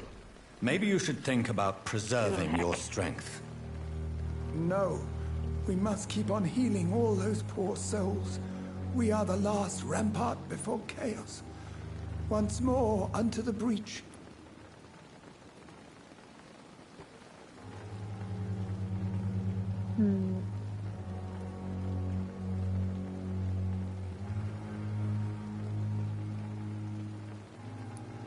Your attitude is irresponsible, Doctor. Believe me, I've seen shit. so many medical errors caused by exhaustion during the war. You're right. take a This nap, is damn a it. war, Dr. Reed, and I don't intend to surrender. It's a thing.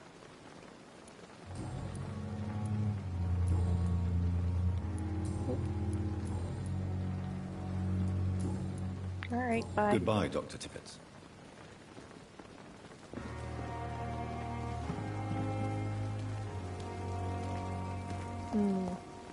Oh, here's Milton. Good evening, Milton. Good evening, Doctor. Still trying to save lives? Nope. Nothing new there. Or there. Okay. Goodbye, Bye. Milton. Someone else mentioned him, so I figured we'd check if we can grill him again.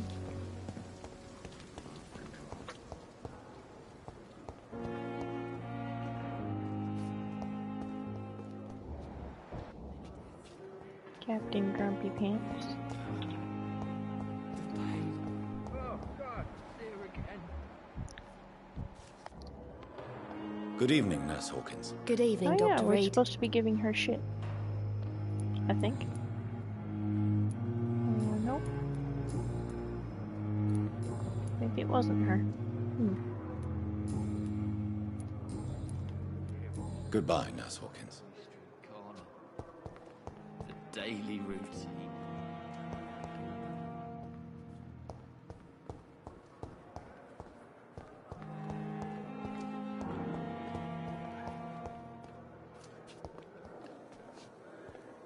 Oh, what's on the wall? You're not coughing in public.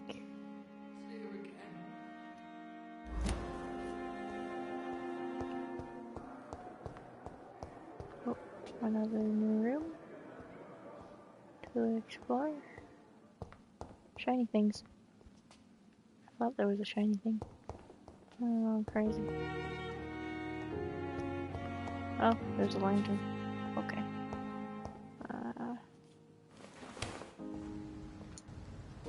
Okay. Scowl voices in the garden. I should investigate. If they were to find somebody. Oh yeah.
Ow.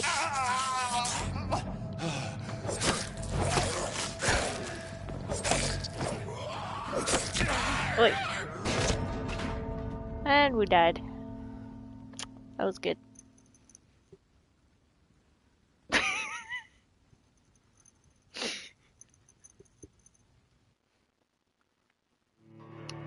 Welp.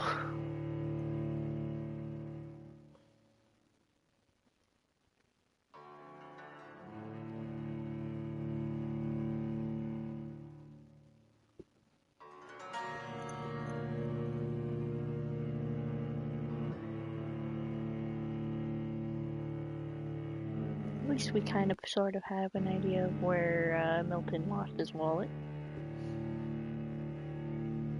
See if we can't find it for him.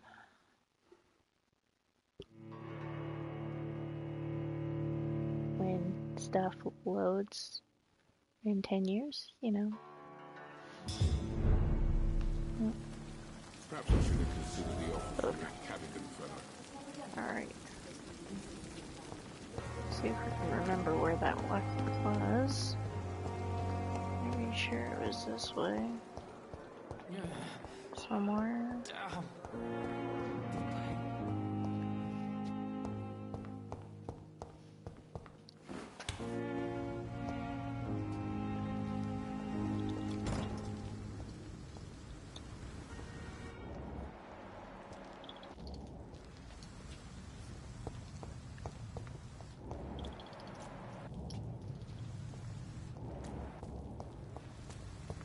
Is it this way?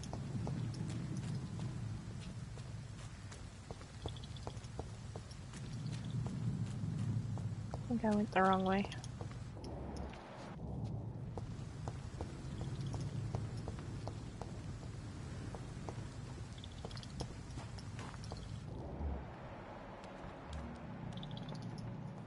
There we go.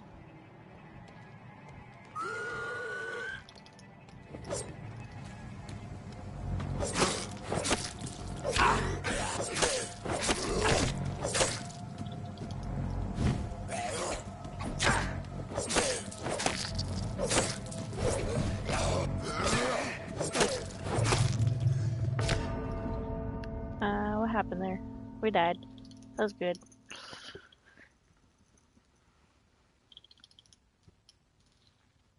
Yep, yep, yep.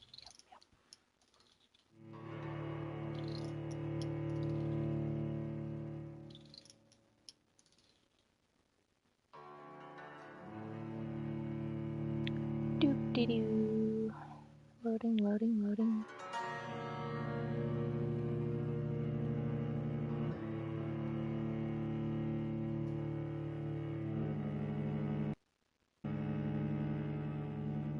Loading screen, loading screen.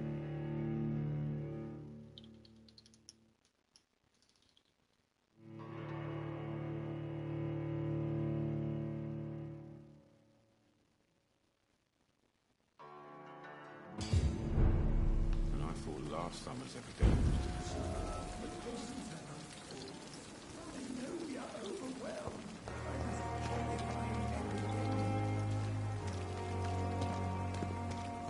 Alright.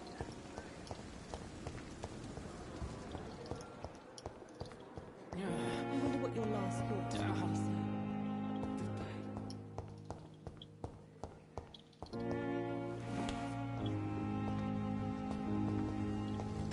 Alright, so this way. This time we're hopefully not gonna get taken out by this stupid skull.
Alright. I'll let that little green bar go back up.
go.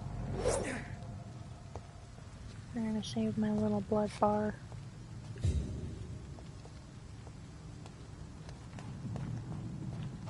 Let's see what they were digging around it.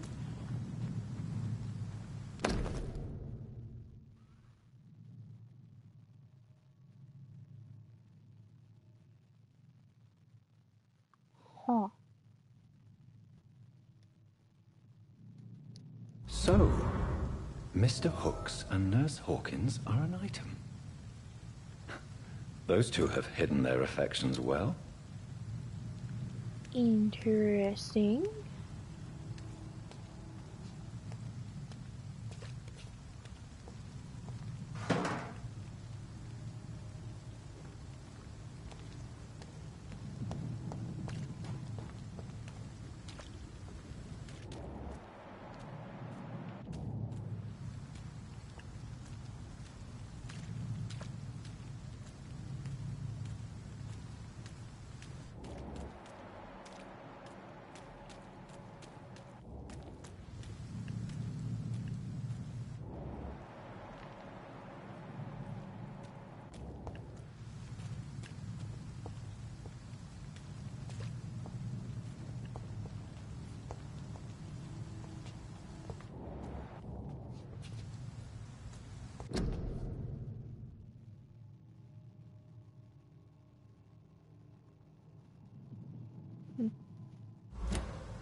Okay.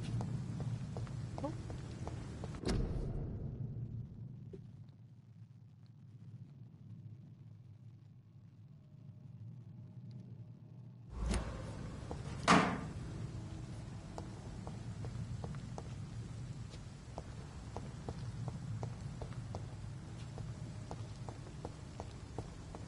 Picky shoes.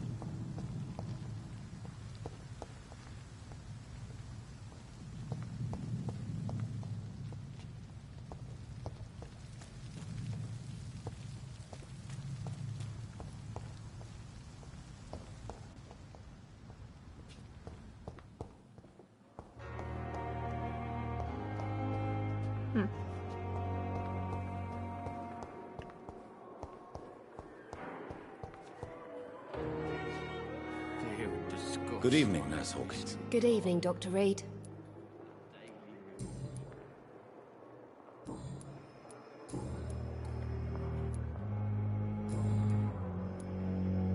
Goodbye, Nurse Hawkins. Thought we'd have something else to grill her about, but we don't. What about Milton? Where'd he go? If only there were more of us, with less resignation and more determination. I know I can count. I wish I could say the same for the Good evening, Milton. Good evening, Doctor. Still trying to save lives? I have your some wallet. good news, Milton. What? The epidemic's over? I retrieved your wallet with all the money and a certain picture. Well, yeah, Pippa Hawkins is my girl. So what?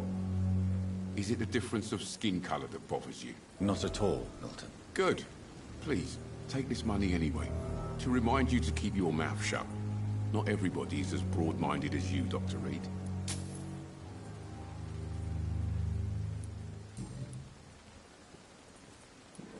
What's going on between you and Nurse Hawkins? Pippa's tired. Tired of all this shit. Tired of all those corpses piling up. She's as depressed as I am.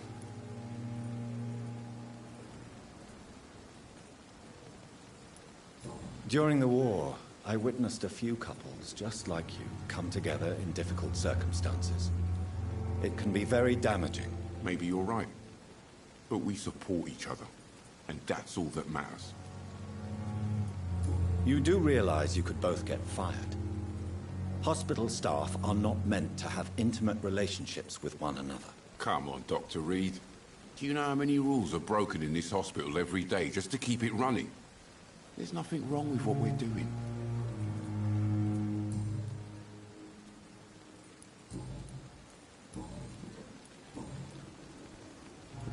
Goodbye, Milton. Can't sit and tell you so. What's over here? Nothing.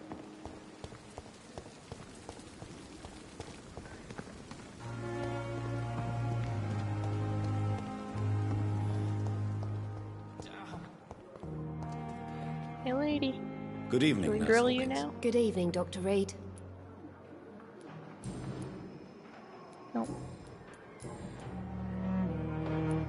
Ah, there we go. Pepper, I know you're very close to Milton Hooks. Yes? Milton Hooks is my man. If you want to report me for that, just feel free, Doctor. I have no intention of reporting you, Nurse Ow, Hawkins. cat, But why? are you aware of the risks? The rules say I won't be allowed to work as a nurse anymore. But here at the Oi. Pembroke, we break rules all the time. Is he worth the risk? Hey, I'm no perfect woman, and Milton is not the finest bloke. But we do our best to get by. That's all any of us can hope for nowadays. Cat in my lap, and she's clawing up my knee.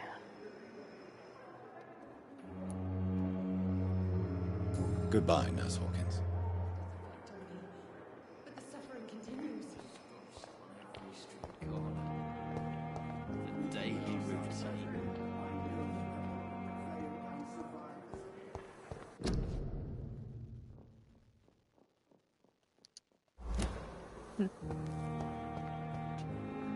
Alright, to the second floor we go, I guess.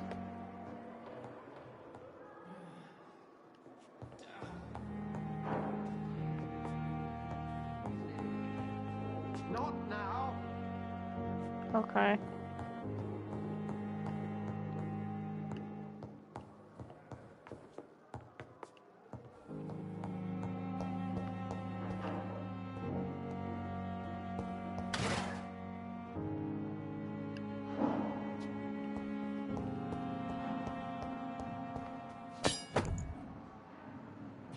Excellent.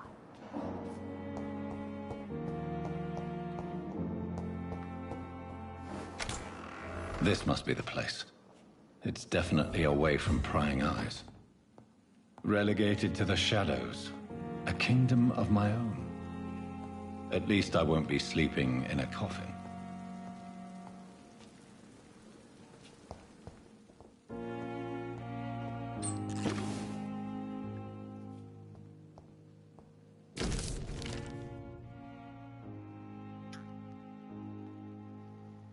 Hmm.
See what's over here.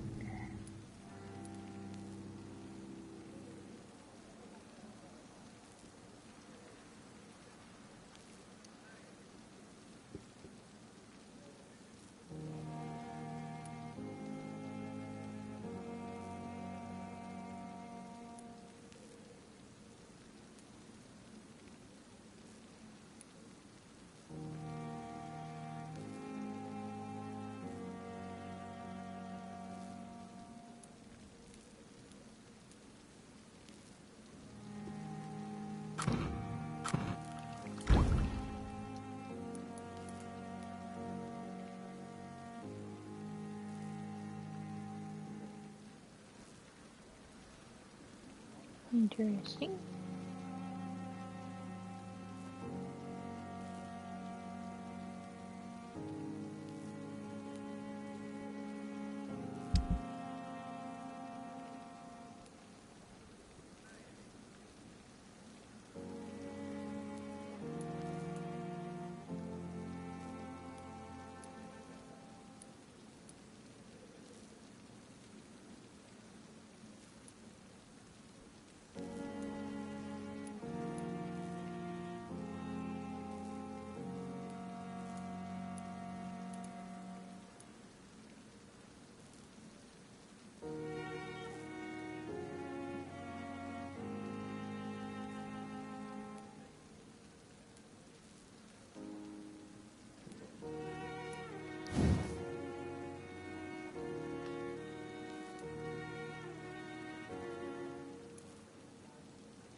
Interesting.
Let's see.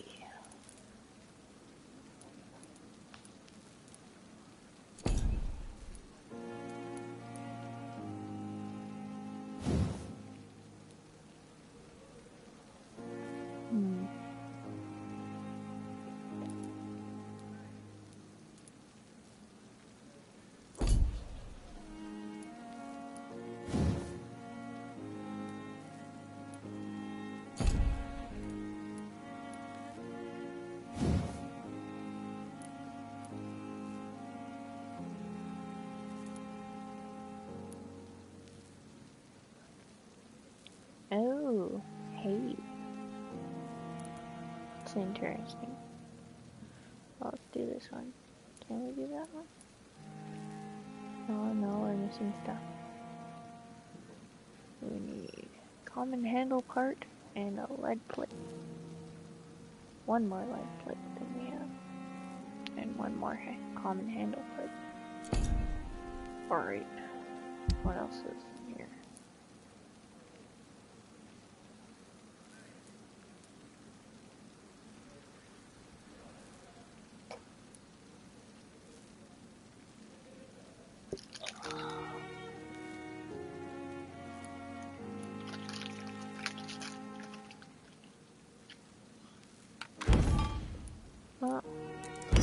so we might as well recycle this stuff.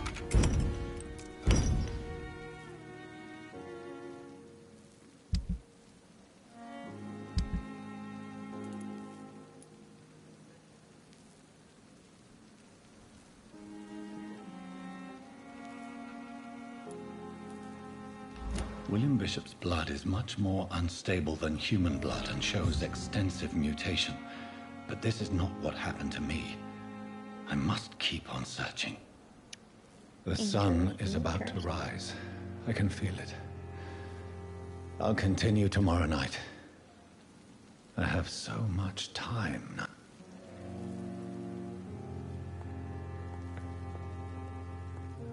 All right.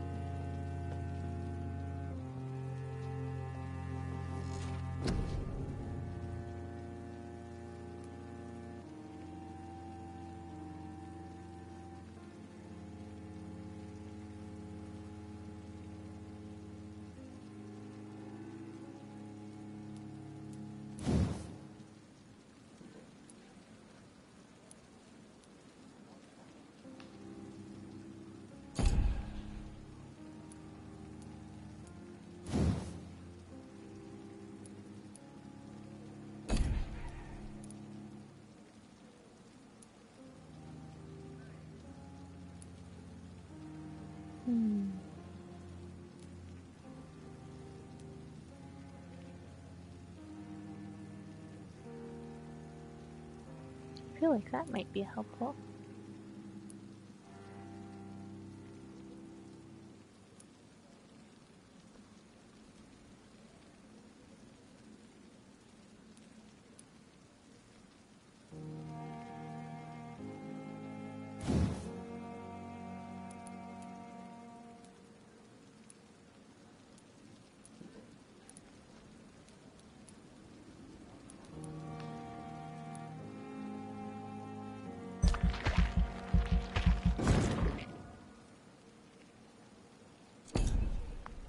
Do that.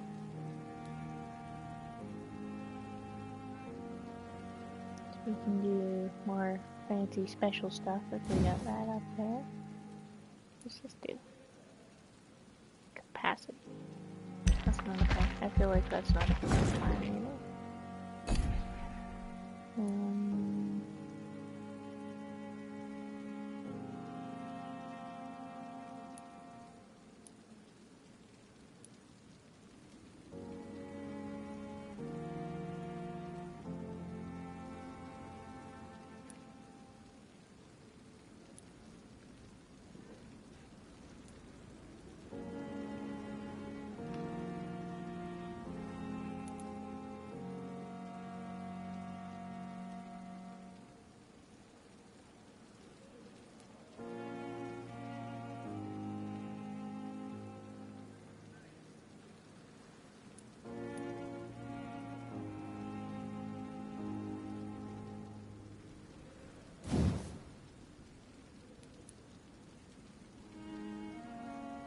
Projectiles are good. I think that's about all we can really do, huh?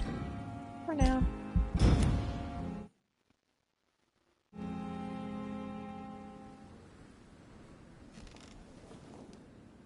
If I'm to stay here until my research is complete, I'd better learn to hide my true nature from the mortals. But what about my thirst for blood?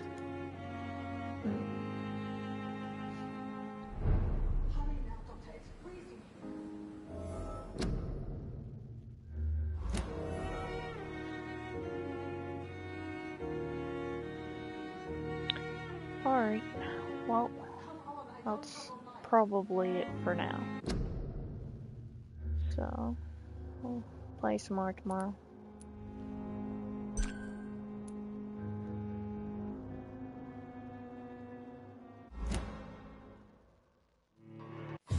Alright, bye for now.